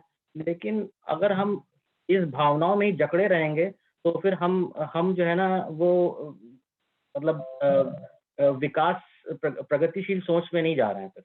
देखिए, अगर विकास का मतलब केवल देखिए मेरी बात सुनिए, विकास की आपने बात की, विकास केवल सड़क बनाना, फ्लाईओवर बनाना और अच्छे इलेक्ट्रिसिटी प्रोवाइड करा देना, बिल्कुल एग्री पानी करता हूं अच्छा मैं। दे देना, ये विकास नहीं है। लोग हाँ, बेहतर जीवन जी पाए, लोग अपने जीवन को भरपूर जी पाए, सरकार का प्रयास यही रहना चाहिए। लोग अपने खुश रहें, अपने जीवन से खुश रहें, अपने परिवार से खुश रहें, अपने परिवार में हंसी खुशी जीवन जिए। सबसे बड़ा उद्देश्य ये होना चाहिए। सुविधाएं तो बहुत दे दी है, लेकिन लोग फिर भी अच्छा जीवन नहीं जी पा रहे हैं, लोग खुश नहीं है, तो क्या फायदा उन सुविधाओं का? बिल्कुल जी बिल्कुल, इस बात से सहमत हूँ कि सोशल एस्पेक्ट का भी कंसिडरेशन होना चाहिए। मैं सहमत। Upkar, thanks for your question. We will have another question. Sure. Yeah. Thank you. Prashant. Thank you, Rohit. Prashant, this is Jashwant. Thank you, Upkar. Yes, Jashwant, please. Hi, Rohit bhai. Thank you so much for your time today. Rohit भाई, आप इतना energetic दिख रहे हो। आप party के लिए दूसरे स्टेट्स में काम करने के लिए कुछ कर रहे हैं आप? हाँ जी बिल्कुल, मैं उत्तर प्रदेश के अंदर यहाँ पर जो अभी जिला पंचायत के चुनाव हो रहे हैं उसमें मैं बदायूं जिले का प्रभारी मुझे पार्टी ने बनाया हुआ है। और जैसे संजय भैया आज दिल्ली मतलब दिल्ली मॉडल के आधार पे आज हम वहां पर हम लड़ रहे हैं इलेक्शन, हमारे राज्यसभा सांसद बड़े भाई संजय सिंह के नेतृत्व में। आज उसको लेके हम एक एक गाँव में वहां पर पहुंच रहे हैं और लोगों में खासी बहुत उत्साह नजर आ रहा है। मैं इतने गाँव में जाकर घूम रहा हूँ, इनफैक्ट मैं कल रात को ही वहां से लौटा हूँ। पिछले 4-5 दिन का मेरा टूर था वहां पर। अभी इतने लोग उत्साहित हैं, एक एक गांव में हम जा रहे हैं। ऐसा कोई गांव नहीं मिला मुझे, ऐसा कोई घर नहीं मिला जहां पर लोग अरविंद केजरीवाल का नाम नहीं जानते। ना केवल नाम जानते हैं बल्कि अरविंद केजरीवाल जी ने जो दिल्ली में काम करके दिखाया है, आज वो लोग उन कामों को लेके खुश हैं। लोग चाहते हैं कि अरविंद केजरीवाल जी की सरकार हमारे उत्तर प्रदेश में भी बने, अन्य राज्यों में भी बने। आज खासी लोगों में चर्चा का विषय है जो दिल्ली में काम हुए। बहुत बहुत शुक्रिया जी। Thank you sir. तो इसी से एक सवाल आता है कि आप खुद एक ऐसी सीट से आते हैं और तो मतलब ये पूछना था कि दलित पॉलिटिक्स आपको कैसी दिखती है आज इंडिया में? मतलब एक तरफ काशी मान्यवर से स्टार्ट की गई पार्टी जो भी मायावती जी के अंडर है वो है, एक तरफ चंद्रशेखर आजाद जी की खुद की पार्टी नहीं निकली है। यूपी में तो दलित वोट कई जगह बिखर सकता है और फिर बीजेपी तो बड़ी बहुमत से दलितों के वोट लेके पावर में आई है। तो आम आदमी पार्टी इसको कैसे देखती है? देखिए, मैं यही कहना चाहूंगा कि शुरू से जो हमारे देश के अंदर बड़ा दुर्भाग्य रहा है कि जो हमारा मतलब यहाँ का जो बहुजन समाज है जिनको हम दलित बोलते हैं, उनको मतलब हमेशा से एक वोट बैंक की तरह इस्तेमाल किया गया है। लेकिन जब बात आती है सत्ता में भागीदारी की तो हमेशा खासतौर से दलित समाज के लोगों के साथ में बड़ा दोहरा व्यवहार यहाँ पर रहा है। लेकिन मैं कुल मिला के ये कहूंगा कि आज मैं जिस पार्टी का नुमाइंदा हूँ, जिस पार्टी से मैं आता हूँ, उस पार्टी में सबको बराबर नजर से देखा जाता है। उस पार्टी के हम्म, अंदर सबको मेरा बराबर सम्मान मिला है। खासतौर से हमारे अपने वाल्मीकि समाज से मैं आता हूँ, जी तो जो जी भारतीय जातीय व्यवस्था में सबसे निचले पायदान पर माना जाता है। तो जी आज हमारे समाज को भरपूर पूरा पूरा सम्मान यहाँ पर मिल रहा है। आज हमें अपने न केवल क्षेत्र की नुमाइंदगी करने का मौका मिला है, बल्कि अपने समाज की नुमाइंदगी करने का मौका मिला है। उत्तर प्रदेश की हम्म, अगर बात करें तो उत्तर प्रदेश के अंदर आए दिन आप दलितों के साथ में जो अत्याचार यहाँ पर होते हैं, योगी सरकार के दौरान यहाँ पर जो आज हम्म, कभी महिलाओं के साथ में, दलित बच्चों के साथ में जो गैंग रेप की वारदातें आती जी हैं। अभी हाथरस जी में जी पिछले दिसंबर की बात है, आपने जब सुना होगा, बिल्कुल देखा होगा टीवी में, कि किस प्रकार रात के अंधेरे में पुलिस प्रशासन द्वारा उस बेटी की जो बिल्कुल उसका मृत शरीर था उसको मिट्टी का तेल चिता डालकर उसको जला दी, फूंक दिया गया। बिल्कुल और उसके सबसे भी जी शर्म की बात ये है कि पूरा पूरा सरकारी अमला, पूरा सरकारी तंत्र, पूरे पुलिस प्रशासन के बड़े आला अधिकारी हम्म, मीडिया में आके बयान दे रहे हैं कि यहाँ पर कोई भी सामूहिक बलात्कार नहीं हुआ, कोई इसमें हत्या नहीं हुई। बिल्कुल तो ये अपना में शर्म की बात है। और बाद में जब ये केस जब हैंड ओवर किया जाता है सीबीआई को, सीबीआई अपनी चार्जशीट के अंदर इस बात को स्वीकार करती है कि हाथरस के हम्म, अंदर जो गैंग रेप की पीड़िता थी उसके साथ में गैंग रेप भी हुआ, और उसमें उसके साथ में उसकी निर्मम हत्या भी की कर दी गई। तो जी अपने आप में बड़ा प्रश्न चिन्ह लगाता है कि ये जो बड़े फर्जी राष्ट्रवादी लोग हैं, जो हिंदुत्व की और नफरत की राजनीति ये जो लोग करते हैं, हिंदुत्व का ढोंग रचते हैं और नफरत की राजनीति करते हैं, हिंदू मुसलमान की राजनीति करते हैं, नफरत की राजनीति करते हैं। तो इन लोगों का पाखंड जनता जान चुकी है। और खास तौर से दलित समाज अब बहुत जागरूक हो चुका है राजनीतिक तौर से, चाहे वो कोई भी लोग हों। और जहां तक की बात है कि जो आपने रावण की जो बात करी, चंद्रशेखर आजाद की जो बात करी है, कि ये भी कहीं ना कहीं ये बीजेपी की बी टीम के तौर पे इनको देखा जा रहा है कि ये जिस तरह से इनका जो कार्यशैली है उसको लेके लोग बहुत जागरूक हैं। कि अभी अगर देखा जाए तो इस समय दलितों के लिए अगर कोई सबसे उपयुक्त जो जगह नजर आ रही है कोई पार्टी में, या जहाँ पे सम्मान मिल रहा है, तो आम आदमी पार्टी मिल रहा है। कि यहाँ पर हर जाति, हर मजहब, हर धर्म के आदमी को बराबरी का सम्मान मिलता है। और आज यही बात हम लोगों तक पहुंचा भी रहे हैं, और ये बात लोग समझ भी रहे हैं। अभी आपका हमने काफी समय ले लिया, तो मतलब अभी हम कॉल कॉल को एंड करने जा रहे हैं। तो कॉल को एंड करने से पहले अगर आपके मन में कोई और कविता हो या पंक्ति हो जो आपने अपने समाज के लिए, वाल्मीकि समाज के लिए लिखी हो, तो वो सुन के बड़ी खुशी होगी हमको। देखिए, मैंने कुछ पंक्तियां लिखी हैं कि जो कहते हैं ना कि सेल्फ मोटिवेशन, उससे अच्छी चीज जी कुछ नहीं होती दुनिया में, जी है ना। जी जी जी तो कुछ पंक्तियां लिखी थी अपने लिए कि जिनको जो चीज फील करके मैं यहाँ तक अभी पहुंचा हूँ। और मैं चाहता हूँ कि हर आदमी जो सोचता है कि मैं बहुत कमजोर हूँ, या जी जो आदमी सोचता है कि मैं ये नहीं कर सकता, चाहे वो जी किसी भी, चाहे वाल्मीकि समाज का हो, दलित समाज का हो, जो किसी भी बिल्कुल वर्ग का बिल्कुल हो, जिसको लगता है जी कि जी नहीं जी यार मैं तो बहुत बेचारा हूँ, तो जी उसको उस तरह सोचना चाहिए जैसे मैं सोचता हूँ इन जी पंक्तियों में।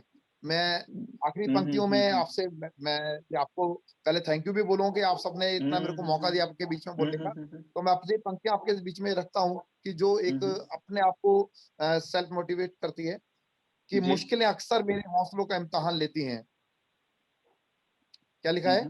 मुश्किलें मुश्किलें अक्सर मेरे अक्सर हौसलों का इम्तहान लेती हैं, मेरे तेवर से, लेकिन वे ये सच जान लेती हैं कि मैं वो दरिया हूं जो रोके से नहीं रुकने वाला। कि मैं वो दरिया हूं जो रोके से नहीं रुकने वाला। मुश्किलें इसलिए खुद अपनी हार मान लेती हैं, मुश्किलें इसलिए खुद अपनी हार मान लेती हैं। तो ये कुछ चंद पंक्तियां लिखी थी मैंने, तो इन्हीं चीजों के लिए कि हाँ, कि हम अगर अपने ऊपर भरोसा करें तो बड़ी बड़ी मुश्किलों से भी पार पा सकते हैं। जी रोहित जी, मेरा एक सवाल है, अगर इजाजत है तो मैं हाँ पूछना चाहता हूँ। पूछिए प्लीज पूछिए प्लीज। पूछिए प्लीज। तो जैसे वाल्मीकि समाज की अगर हम बात करें तो जो मैला उठाने वाले हैं, मैनुअल स्क्वेंजिंग है, तो एक तो इस तरफ क्या काम हो रहा है उनके जीवन में सुधार के लिए उनकी जॉब की तरफ से। दूसरा, एक जो दरार जो मानी जाती है समाज में अपर कास्ट, लोअर कास्ट, विभिन्न जातियों के बीच में, उसको पाटने के लिए सोशल लेवल पर क्या काम हो रहा है, थोड़ा इसके बारे में अगर आप बता पाए तो प्लीज।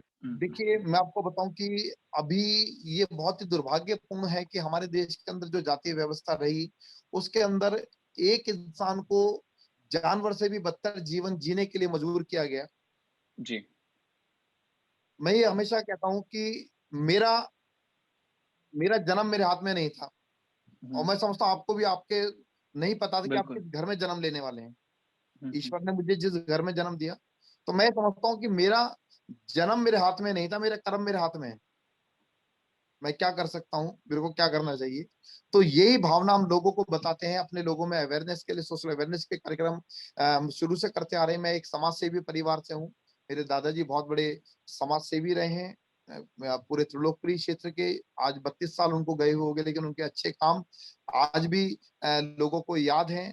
डॉक्टर रघुवीर सिंह जी मेरे दादाजी का नाम था, और उन्होंने समाज को जागृत करने के लिए, और ये खास तौर से ये सफाई पेशा जो, और खास तौर से जो मैला सर पे ढोने वाली प्रथा है, इसका बहुत बहिष्कार हमारे दादाजी ने अपनी टीम बनाकर वहां पर किया, गांव देहात में जाकर भी प्रचार किया। आज भी हम इस प्रथा के बहुत खिलाफ हैं, और सरकारों ने योजनाएं बनाई है, लेकिन मैं समझता हूँ कि जो योजनाएं बनाई है, लेकिन उनको जमीनी स्तर पर लागू करने के लिए जितनी गंभीरता दिखानी चाहिए थी, शायद उतनी गंभीरता नहीं दिखाई गई। मैं आपको एक एग्जांपल और बता दूं कि आपको याद होगा कि अभी कुंभ के मेले के दौरान हमारे देश के प्रधानमंत्री मोदी जी ने कुछ 4-5 सफाई कर्मचारियों के पैर धोकर, उन्होंने पैर धोते हुए नजर आए थे, टीवी के ऊपर वो चला था। तो एक तो तरफ मोदी जी सफाई कर्मचारियों के पैर धो रहे हैं, उससे क्या दर्शाना चाहते हैं कि हम देखो आपको कितना सम्मान दे रहे हैं, आप इसी काम में लगे रहिए, देखो कितना सम्मान है आपका, क्योंकि आप लोगों की सेवा करते हैं, लोगों की गंदगी उठाते हैं, इसलिए हम आपके पैर धो रहे हैं, आप इसी में लगे रहिए। दूसरी तरफ केजरीवाल जी हैं, अरविंद केजरीवाल जी ने पूरे दिल्ली प्रदेश के अंदर इसको सीवर के काम को मैन्युअली कराने के को प्रतिबंधित किया हुआ है। उसके लिए उन्होंने मशीनों की व्यवस्था करी, 100 मशीनें खास तौर से दलित समाज के लिए, उसमें बहुत सारे हमारे ज्यादातर वाल्मीकि समाज के लोगों को मशीनें दी गई, उनको उनका उद्यमी बनाया गया, एक तरह से उन मशीनों का मालिक बनाया गया। उन मशीनों का मालिक बनाकर उनको अच्छा रोजगार मिला सरकार की तरफ से। वो 100 गाड़ियां जो जिसकी कीमत लगभग 35 से 40 लाख रुपए की कीमत की है, सरकार के द्वारा उनको वहां पर मुहैया कराएगी, उनको आसान किस्तों पे उनको दिलाएगी, साथ ही साथ उनको आज उनका मालिक बनाया गया। तो कहने का क्या मतलब है कि आज मशीनों के द्वारा सीवर की सफाई दिल्ली में हो रही है। पूरी तरीके से सफाई का काम हाथ से कराने के ऊपर प्रतिबंध दिल्ली सरकार ने लगाया हुआ है। तो मैं यही पूछना चाह रहा था, क्या सही रास्ता यही है कि लोगों के पैर धोए जाएं, या फिर मशीनों के द्वारा काम कराया जाए? बिल्कुल। आज अमेरिका में क्या किया जाता है, सफाई कर्मचारियों के पैर धोए जाते हैं, या फिर मशीनों से काम किया जाता है? जहाँ आप रहते हैं, अमेरिका में, लंदन में, या कनाडा में, है ना, वहाँ के राष्ट्रपति क्या करते हैं, प्रधानमंत्री क्या करते हैं, वो आप वहाँ के सफाई कर्मचारी जो स्वीपर हैं, स्वीपर क्लास के लोगों के पैर धोते हैं, या फिर मशीनों से काम कराते हैं, है ना? तो ये फर्क है सोच का। तो वो ये सोच बड़ी मतलब घातक है हमारे समाज के लिए। हम अपने लोगों को अपने स्तर पर शुरू से जागृत करने का प्रयास कर रहे हैं। मैं राजनीति में आने से पहले मैं सामाजिक तौर से अपने समाज में बहुत सक्रिय रहा हूँ, और लोगों को जागृत करने का भी हम काम करते हैं। लेकिन अच्छी बात है कि आज बहुत लोग जागरूक हो गए हैं, और लोग पढ़ लिख कर आगे भी निकल रहे हैं। त्रिलोकपुरी जैसा इलाका, जो पिछड़ा इलाका में जहाँ से मैं खुद आता हूँ, आज यहाँ से निकल के बच्चे डॉक्टर इंजीनियर बन रहे हैं, अच्छा मुकाम हासिल कर रहे हैं। मैं आपको बताता हूँ, मुझे बड़ी खुशी हो रही है कि मेरे ही कॉलोनी में हमारे चाचा जी हमारे पीछे गली में रहते हैं। आज जो मैं राहुल का अपने भाई का नाम बता रहा था, वो त्रिलोकपुरी से ही उसने प्राइमरी एजुकेशन ली है, उसके त्रिलोकपुरी से उसने स्कूलिंग की है, उसने आज वो कनाडा के अंदर है। तो मेरा अपना मानना है कि चाहे वो किसी भी जाति धर्म का बच्चा हो, अगर बच्चों को अच्छी शिक्षा मिले तो वो अपना भविष्य कुछ बना सकते हैं, कुछ तय कर सकते हैं। त्रिलोकपुरी जैसा पिछड़ा इलाका हो, या दिल्ली में कोई भी पिछड़ा इलाका क्यों ना हो, देश में कोई पिछड़ा इलाका क्यों ना हो, अगर आपको आप चाहते हैं कि लोग समानता के साथ में जिए, सबको बराबर हक हो, तो सबसे पहला जो काम करना होगा, शिक्षा के ऊपर काम करना होगा, जो दिल्ली सरकार कर रही है। आज जो आज हम यहाँ तक पहुंचे हैं, शिक्षा की वजह से पहुंचे हैं, स्कूल में टीचर बने, आज नेता बने, इस वजह से कि हाँ शिक्षा के हमारे को अवसर मिले। लेकिन जब तक आप शिक्षा के दरवाजे लोगों के लिए, बच्चों के लिए बंद रहेंगे, तो कोई भी जाति धर्म का बच्चा क्यों ना हो आगे नहीं बढ़ पाएगा। मैं यही कहना चाहूंगा कि आप सबके माध्यम से भी अपील करना चाहूंगा कि जो लोग अपने मन में आज इतने आधुनिक युग में भी अगर ऐसी भावना रखते हैं कि नहीं यार ये छोटी जाति का है, या ये इंसान मेरे साथ बराबर बैठने लायक नहीं है, तो सही मायने में जो इस तरह की सोच रखते हैं वो इंसान कहलाने के लायक नहीं है। एकदम सही बात, एकदम सही बात। हाँ, 21वीं सदी में ऐसी सोच की कोई जगह नहीं होनी चाहिए। कोई जगह नहीं है। इसमें सब लोग इंसान बराबर हैं और सबको ईश्वर ने बनाया है, सबको प्रकृति ने बनाया है और सबको भगवान ने वही हाथ पैर दिए हैं। सबका एक ही खून है, चाहे किसी भी जाति की, किसी भी धर्म का, मजहब का क्यों ना हो, सबका बिल्कुल। भगवान ने सब कुछ एक जैसा ही सबको दिया है। और वो आज समय बदल रहा है, मैं समझता हूँ, लेकिन अभी भी कुछ सारी ऐसी चीजें हैं। कभी मैं न्यूज़पेपर पढ़ रहा था, कहीं अभी राजस्थान का एक कोई गांव था, वहां पर भी अभी कुछ दलित एक लड़का, अभी कल की बात है, न्यूज़पेपर शायद नहीं पढ़ा होगा, मैं आपको दिखा के दिखाता, कि वो एक बच्चे को, लड़के को शादी में घोड़ी से उतार दिया गया। जी जी जी। जिन्हें भी तू छोटी जाति का नहीं जाए, तो ये अपना, उसके बाद पुलिस प्रशासन वहां पहुंचा, तब जाके उसकी शादी बारात आगे चढ़ पाई। तो कितने शर्म की बात है कि आज हम कैसे मतलब हिंदुस्तान में अभी रह रहे हैं, किस मतलब सदी में जी रहे हैं कि आज भी इस तरह के लोग मानसिकता रखते हैं। बिल्कुल बिल्कुल बिल्कुल। अभी जो हम एक नया करिकुलम बनाने जा रहे हैं कि मतलब हम, हमारा खुद का एजुकेशन बोर्ड होगा, उसमें हमारे खुद के सब्जेक्ट्स हम अपनी तरह से डिसाइड करेंगे, और फिर नया देशभक्ति करिकुलम भी होगा। हम पूरी उम्मीद करते हैं कि ये जो वैल्यू है कि इनइक्वालिटीज और कास्ट के ऊपर जो जो जो सेंसिटाइजेशन करानी है समाज को, हम पूरी उम्मीद करते हैं कि इसके बारे में भरपूर मात्रा में बच्चों को सिखाए, कि मतलब कि ऐसी सोच प्रशांत, जो मैं शायद सबसे बड़ी घर चीज से। आपको बताऊं कि पढ़ाई नहीं, बिल्कुल बिल्कुल, कि पढ़ाई का मतलब ये नहीं हो कि हमें केवल इंटेलिजेंट बच्चे पैदा बिल्कुल करने बिल्कुल बनाने, बिल्कुल। हमें सेंसिबल बच्चे हाँ बनाने, इंटेलिजेंट के साथ एब्सोल्युटली, सेंसिबल सही हो, बात है। कि जो ये इन चीजों को समझ, इनके मायने समझे। आज हमारे हिंदुस्तान के अंदर दिक्कत केवल अनपढ़ लोगों की नहीं है, पढ़े लिखे लोगों की ज्यादा पढ़े बड़ी लिखे दिक्कत लोगों है। में भी ऐसी कि सोच आज है। दिल्ली हाँ शहर में आप, इस तरह की ऐसी सोच है। आज मैं आपको बताऊं कि हम जितने लोग बात कर रहे हैं, या फिर हमारे जितने मिलने जुलने वाले हैं, दिल्ली जैसे शहर में भी अगर आप आ जाएं, अगर मैं पढ़ा लिखा हूं, तो मैं अगर रिक्शा वाले को रोकूंगा, तो मैं, हाँ भैया वहां चलेगा क्या, जहां मुझे जाना है, हम उससे तू करके बात करेंगे, क्योंकि मैं पढ़ा लिखा हूं, मैंने अच्छे कपड़े पहने, तो मेरे को पूरा अधिकार मिल गया उससे तू कह के बात करने का। लेकिन मैं उम्मीद करूंगा कि वो मुझे सर कह के बुलाए, मुझे बाबूजी बोले, है ना। तो वो, जी। ये जो सोच है, थोड़ी बदलने की जरूरत है।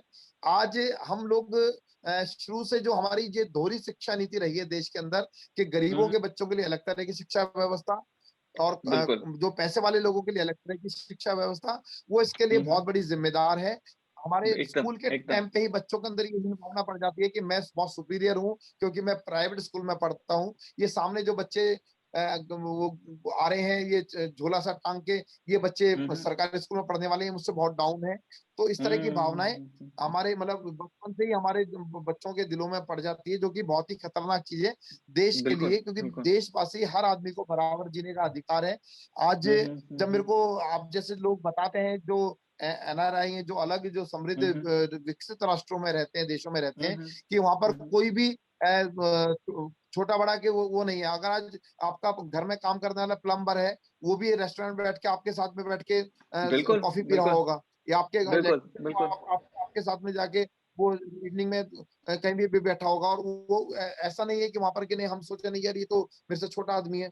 तो वहां पर ऐसा नहीं है ये सर, चीज बिल्कुल में नहीं है। अपने इंडिया में भी हमें लेकर आना है। ये तभी होगा, ये शिक्षा व्यवस्था के अंदर ये बदलाव लेकर आया जाए, कि केवल बच्चों को मैथ्स के और साइंस के फॉर्मूले रटा देने से ही शिक्षा का मकसद पूरा नहीं नहीं, हो बिल्कुल जाता। नहीं। शिक्षा का असली मकसद होता है कि जिम्मेदार नागरिक बनाना, और अच्छा जिम्मेदार नागरिक के साथ साथ एक बेहतर इंसान बनाना। वो इंसान जिसके मन में अपने पड़ोसियों के प्रति भी दर्द हो, अपने कौम के प्रति उसको दर्द हो, अपने देश से वो प्यार करे, बुजुर्गों का बिल्कुल सम्मान करे, महिलाओं का सम्मान करे, और सबको प्यार के, मोहब्बत की नजर से देखे, नफरत के लिए इसको दिल में जगह ना हो। ऐसी शिक्षा व्यवस्था हमारे को चाहिए।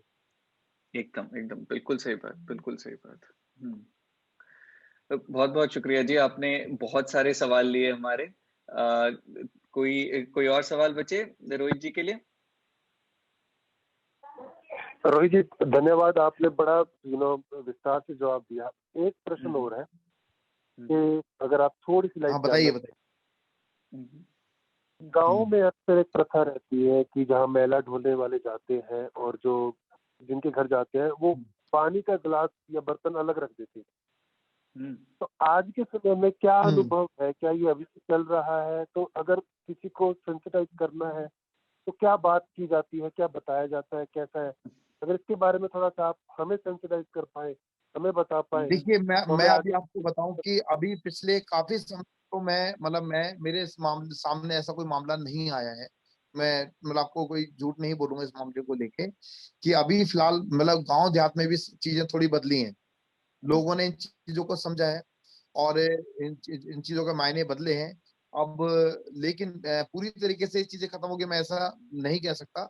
देश में दूरगामी इलाकों के अंदर आज भी ये चीजें बदस्तूर जारी हैं और जहां पर आज भी एक इंसान को अ, इस नजर से देखा जाता है कि नहीं यार ये छोटी जाति का है तो ये मेरे सामने नहीं बैठ सकता। अगर आपके पास 2 मिनट हो तो मैं एक एग्जांपल आपके सामने मैं रखना चाहूंगा कि बिल्कुल जब मेरे बिल्कुल। को पहली बार एहसास हुआ कि मैं इस जाति से संबंध रखता हूँ और हम अछूत हैं,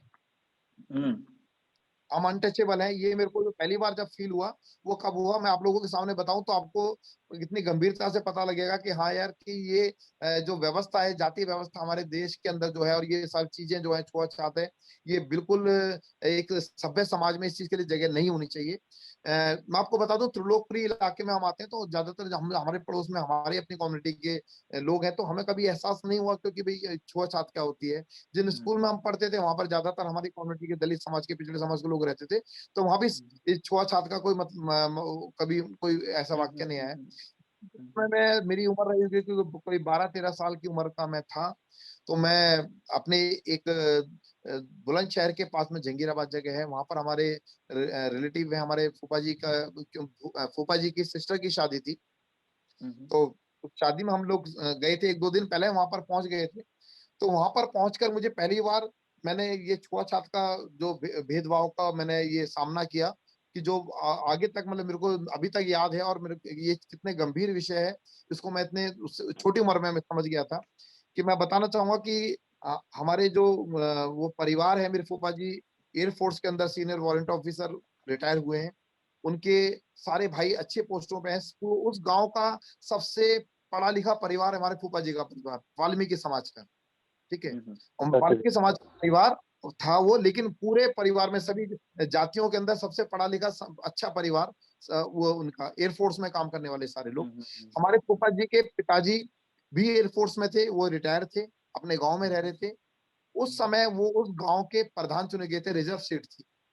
गांव के प्रधान और एक सम्मानित बुजुर्ग उस गांव के, वो अपने घर के सामने पड़ोसी जो एक ठाकुर समाज से थे उनके घर पर वो जाते हैं न्योता देने के लिए। तो मैं भी उनके साथ में था।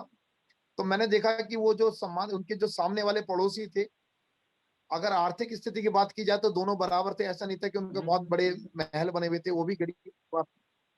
उनके घर पे जब जाके बैठे तो वो अपने खाट पे बैठ के हुक्का पी रहे थे। तो मेरे जो साथ में जो मेरे बाबा जी गए थे, यानी कि मेरे फूफा जी के पिताजी बाबा जी, तो वो उनको ऐसे करके बैठ गए, खाट पर नहीं बैठे। मैं साइड में खड़ा होकर देख रहा था, बल्कि भाई ये खाट में जगह खाली है और ये हमारे जो बुजुर्ग हैं ये साइड में ऐसे बैठे हैं, तो ये इन पे ऐसे नीचे बैठ के क्यों बात कर रहे हैं, खाट पे इनके साथ क्यों नहीं बैठ रहे, साइड में एक तो और पड़ी हुई है, एक कुर्सी पड़ी है, बैठ नहीं रहे, तो ये ऐसे क्यों बैठ के नीचे जमीन पे बैठ के क्यों बात कर रहे हैं। तो मैं जब तक सोच रहा था कि शायद ये छुआछूत का मामला है, लेकिन प्रशांत जो अगले क्षण जो मेरे साथ जो देखी, वो मेरे अंदर एक शूल की तरह चुभी कि उस व्यक्ति का जो एक उच्च जो सवर्ण जाति का जो सामने था, उसका पालतू कुत्ता गांव का उसके खाट के ऊपर उछल के बैठता है, वो उसको पुचकारने लगता है। तो वो वाक्य मेरे बाद जो दिल में चुभा कि ये देखो कि एक हमारे समाज का एक सम्मानित बुजुर्ग कि जो एयरफोर्स से एक्स सर्विसमैन है, वो जो रिटायर है और जो जिनके बच्चे इतने अच्छे काबिल हैं, इतने बड़े अधिकारी हैं, वो वहां पर वो जमीन पे बैठा हुआ है। एक पालतू कुत्ता, एक जानवर उस खाट के ऊपर बैठ गया और वो उसको पुचकारने लगा वो व्यक्ति, लेकिन मेरे समाज का एक बुजुर्ग वो खाट पे बराबर में नहीं बैठ सकता। तो ये मुझे उस वक्त बड़ा मैंने वो उसको महसूस किया कि ये अपना आप में बहुत ही मेरे को आज तक याद रहता है कि हाँ ये मैं बताता भी हूँ कि भी ये असल में छुआछूत ये है कि ना केवल इंसान को अपने से नीचे समझना, बल्कि एक इंसान को जानवर से भी बदतर समझना, जी जी ये छुआछूत है। आज के सभ्य समाज में इन चीजों की जगह होनी चाहिए या नहीं होनी चाहिए, आपको और हमें फैसला लेना है। नहीं, बिल्कुल नहीं होनी चाहिए। 21वीं सदी में भी पढ़े लिखे लोग जब ऐसी सोच रखते हैं तो मतलब हाँ। और प्रशांत जी एक उदाहरण और दे दूं मैं आपको, देखिए बता दूं कि ना केवल 21वीं सदी में आप आ, अभी देखें, मैंने अभी भाई का जिक्र किया आपको, राहुल का, जो कनाडा में है, जी जी जी जी जो है ना, वो उसका पीआर लगा हुआ, उसके लिए हम लड़की ढूंढ रहे थे, दिल्ली में भी ढूंढ रहे थे और सब जगह बातचीत चल रही थी उसकी। लड़का बिल्कुल हीरो के माफिक, 6 फीट उसकी हाइट, और अपने उसने बढ़िया नौकरी सब कुछ, बढ़िया नौकरी। उस समय वो रेस्टोरेंट, अभी जीएम है, उस समय रेस्टोरेंट मैनेजर था। अपने गाड़ी बंगला BMW कार उसने ले रखी, किसी बात की अपना, अच्छा अपनी प्रॉपर्टी भी उसने खरीद ली, रेंटेड भी नहीं, अपनी प्रॉपर्टी भी उसने वहां पर जी अपने जी जी कनाडा में अपना जी बना लिया। जी, तो आप हर सोचिए कि पैमाने में अव्वल। अब हर चीज में हर पैमाने वाला, देखने में सुंदर, गोरा चिट्टा, मेरे चाचा जी का बेटा, मैं आपको बता रहा हूँ, मेरे कजन, मेरा भाई राहुल, उसके लिए रिश्ता नहीं मिल रहा था यहाँ पर। हमारे समाज में दिक्कत ये कि इतने पढ़े लिखे लोग भी नहीं है, करने चाहिए, हम इतनी दूर अपनी बेटी नहीं भेजेंगे। फिर क्या करा जी, हम राहुल ने मैट्रिमोनियल साइट के ऊपर कोई रिश्ते के लिए डाला, और उसने उसमें ओपन फॉर ऑल कर दिया कि भाई हमारे परिवार से भी छूट मिल रही है कि भाई किसी भी जाति की अगर आपको मिलती है लड़की, आपको पसंद आनी चाहिए, हम तैयार हैं। आप प्रशांत जी, हम बात करें किसी भी सदी की, और जो लोग एनआरआई हैं, जो लोग बाहर रह रहे हैं, आप समझेंगे कि उसकी पर्सनैलिटी देखकर, उसकी प्रोफाइल देखकर इतने रिश्ते आए। राहुल ने मुझे बताया ये बात, और जैसे उनके साथ बैठ के बातचीत चली, और हमारे घर में ना एक बात है कि हर बात सच बोलते हैं, कभी आज तक किसी का झूठ नहीं बोला, जहां जी तक जी जी, रिश्तों की बात है उसमें झूठ बोलना भी नहीं चाहिए। तो और बिल्कुल जैसे ही राहुल बिल्कुल। ने बताया कि, जब उनसे पूछा गया राहुल से कि आप किस कम्युनिटी से, जब उन्होंने बताया कि हम वाल्मीकि समाज से हैं, तो लोग 2 मिनट भी नहीं रुकते थे। तो उसने मुझे बताया कि जो लोग कनाडा में रह रहे हैं, इतने इतने समय से रह रहे हैं, उतना सुंदर लड़का, इतना हैंडसम पर्सनैलिटी उसकी, इतना काबिल, उसके लिए कह रहे कि वो जो रिश्ते के लिए लोग भाग के आते थे प्रोफाइल देख के, लेकिन खाली बिल्कुल इतना सुन के बिल्कुल। वाल्मीकि समाज से हैं, तो उस पर भाग जाते थे। लेकिन मतलब कुल मिला के आज उसकी शादी दिल्ली से ही हुई, रिश्ता भी मैंने ढूंढा। लेकिन मैं ये बात, उदाहरण मैंने आपको जो बताया, वो बताया था एक जो बचपन वाला अपना, कि जो आज से लगभग 30 साल पुरानी बात थी, और एक आपको रिसेंटली बताई कि जो अभी 3-4 साल 5 साल पुरानी बात है। बिल्कुल बिल्कुल बिल्कुल, कोई फर्क तो नहीं इन दोनों कहानियों में, अभी भी बहुत ज्यादा एक ही बात फर्क है। नहीं आया है। हाँ हाँ, मतलब आज इंटरनेट के जमाने में लोग मतलब किसी इंसान का चरित्र नहीं, किसी इंसान की काबिलियत नहीं, पर मतलब उसकी जात देख के उसको नकार देते हैं, मतलब ठीक है। बिल्कुल 3 दशक हो गए इन दोनों कहानियों के बीच में, पर समाज वही का वही रह गया एक तरह से। नहीं, तो बिल्कुल मैंने नहीं, आपने कहा ना कि पढ़े लिखे लोग जो एनआरआई हैं, जो पढ़े लिखे लोग हैं, जो मतलब इतने अच्छे उसमें माहौल में रह रहे हैं, तो अभी भी लोग अपने वो जो हिंदुस्तानी जो ढकियन उसकी सोच है, उसको लेके भी विदेशों में भी आके भी ढो रहे हैं। या रोहित जी, एक बात ये पूछनी सारी थी चीजें। कि अभी 2-3 साल हो गए, 1 साल ज्यादा हो गए जब प्रधानमंत्री जी ने कुछ लोगों को पैर धुले थे। हम जानना चाहते हैं कि उन लोगों की लाइफ में कोई इफेक्ट आया, उनकी इनकम बढ़ी, या उन्होंने सीयूएस के अंदर जाना बंद कर दिया, या वो अच्छे घर में मूव कर एग्जैक्टली गए। मैं वही मैं कहना चाह रहा था। केवल 4 लोगों के पैर धोने से क्या पूरे हजारों लाखों जो वाल्मीकि समाज के लोग पूरे देश भर के अंदर जो आज अपने जान को हथेली पे लेके इस कोरोना काल के अंदर संक्रमण से जूझते हैं, तमाम गंदगी से जूझते हैं, क्या उनके जीवन में कोई परिवर्तन आया? क्या उनके बच्चों के जीवन में परिवर्तन आया? क्या उनकी जीवन शैली में कोई परिवर्तन आया? क्या वो पहले से बेहतर जीवन जी पा रहे हैं? ये सवाल तो प्रधानमंत्री जी से करना चाहिए ना हम सभी। जी जी जी, बिल्कुल। रोहित जी, एक कंट्रोवर्शियल क्वेश्चन अगर आपकी इजाजत हो तो मैं पूछना हाँ चाहूंगा। Sure please. हमने देखा कि यूपी में जो एक महंत है, जो संत है, वो अपने टॉक्सिक भाषणों से समाज का माहौल खराब करने की कोशिश कर रहे हैं, लेकिन उसके रिस्पॉन्स में उन्होंने दिल्ली में ही एक प्रेस वार्ता की, और ऐसे ही कुछ उन्होंने इस तरह की विष भरी नीति का प्रयोग करने की कोशिश किया। तो आम आदमी पार्टी यति नरसिंहानंद नाम है जिनका, यति नरसिंहानंद, साधना के जो महंत हैं, जो जिन्होंने अच्छा काफी समाज में फैलाने की बात की, तो आम आदमी पार्टी के एक एमएलए हैं जो मानतुल्लाह खान साहब, उन्होंने एक ट्वीट जी। करके में रक्त के पासु भाषा का प्रयोग किया है। आप इस चीज को कितना सही मानते हैं कि हाँ। एमएलए के पद पे रह के क्या आपको लगता है कि उन्होंने भाषा का संयम खो दिया? देखिए, मेरा अपना मानना है कि व्यक्तिगत तौर पे मैं कहता हूँ कि जब आदमी ऐसे बड़े संवैधानिक पद पे होता है तो उसको अपने भाषा की मर्यादा का ख्याल रखना चाहिए, एक एक शब्द को सोच समझ के बोलना चाहिए। लेकिन मैंने भी वो उनका वो ट्वीट देखा था, उन्होंने कहा था कि भाई अपने उनकी भावना ऐसी थी कि भाई अगर उनके धार्मिक आस्था को ठेस पहुंची है, भावना को ठेस पहुंची है, तो उन्होंने कहा कि भाई जो भी उन्होंने कहा कि उसके उस ऐसे आदमी का सर कलम कर देना चाहिए। लेकिन हमारे हिंदुस्तान का संविधान हमें ये इजाजत नहीं देता। उन्होंने अगर आखिर की पंक्ति आप उनकी सुने तो उन्होंने साथ ही साथ इस चीज को दोहराया कि भाई हमारा मतलब मन तो ऐसे करता है लेकिन हमारे संविधान और हमारा कानून हमें इस बात की इजाजत नहीं देता है।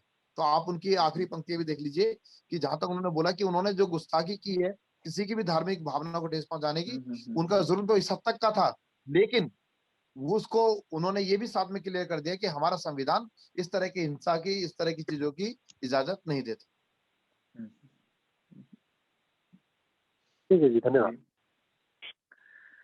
हाँ जी, हम आपके समय का बहुत बहुत शुक्रिया रोहित जी। आशा करते हैं कि मतलब हमारी एकता की राजनीति आगे और बढ़े एंड जो सबसे पिछड़े वर्ग के लोग हैं उनको ऊपर लाने के लिए हम और सहयोग दे सके, बराबरी लाने में समाज में और सहयोग दे सके। भाई आपका और जितने भी आज हमारे साथ में साथी जुड़े हुए हैं सभी को मैं तहे दिल से बहुत बहुत धन्यवाद करना चाहूंगा कि आप लोग देश की सीमा से इतने दूर रहकर भी देश का दर्द आप लोगों के दिलों के अंदर है और देश की चिंता करते हैं, आप देश की राजनीति की चिंता करते हैं, यहाँ के हालात की चिंता करते हैं। ये आपके देशभक्ति को दर्शाता है कि आपके मन में कितना कूट कूट के देशभक्ति भरी हुई है और आप जैसे देशभक्तों की वजह से ही आज ये पार्टी भी खड़ी हुई है। और आज मैं आम आदमी पार्टी तो एक जरिया है, लेकिन सही मायने में तो आप जैसे जो देशभक्त हैं ये आज ये व्यवस्था परिवर्तन की लड़ाई में एक अहम भूमिका निभा रहे हैं। और मैं आप सबसे यही आग्रह करूंगा कि आप जैसे भी हो आप हमें सपोर्ट कीजिए और ताकि हम आगे बढ़कर और भी ज्यादा इस व्यवस्था परिवर्तन की लड़ाई को और मजबूती से लड़ पाए। आप सबका साथ पाके मुझे भी बहुत खुशी हुई। हमेशा मैं आप लोगों से जुड़ा रहूंगा, कभी भी आपको मन करेगा मुझसे बात करने का तो मैं हमेशा आप लोगों के बीच में उपस्थित रहूंगा। आज आप सभी के सवाल बहुत अच्छे थे, आप सबसे जो मेरी चर्चा हुई वो भी बहुत अच्छी थी और बहुत मेरे को सुकून लगा। और मैंने सही मायने में बताऊं कि अपना समझ के आप सभी के साथ में इतना खुलकर अपने मन की बातें कही है और जो अपने आप बीती जो चीजें थी वो भी मैंने आप लोगों के साथ में शेयर की है। इसमें मैं नहीं समझता कि केवल मैंने कोई पॉलिटिकल बातें ही सोच समझ के जो रटी हुई बातें नहीं कही है, मैंने दिल से निकलने वाली बातें आप लोगों के साथ में शेयर की हैं। और अगर जाने का अगर मैंने कोई ऐसी अनुचित बात कह दी हो तो मैं क्षमा प्रार्थी हूँ उसके लिए भी आपसे। बिल्कुल नहीं जी, बिल्कुल नहीं जी। आपके साथ चर्चा बहुत अच्छी थी और खासकर ये जो बहुत सेंसिटिव टॉपिक है कास्ट इनइक्वालिटीज को लेके, इसके ऊपर आपका जो नजरिया था, आपका जो पर्सपेक्टिव था बहुत बहुत वैल्यूएबल था। बहुत शुक्रिया हमारे साथ जुड़ने के लिए। जय हिंद, जय भीम, बराबरी बने रहे सभी को। जय हिंद, जय भीम सभी को। नमस्कार, शुभ रात्रि। बहुत शुक्रिया जी, बहुत बहुत शुक्रिया। Thank you everyone for joining. Thank you जी सभी को।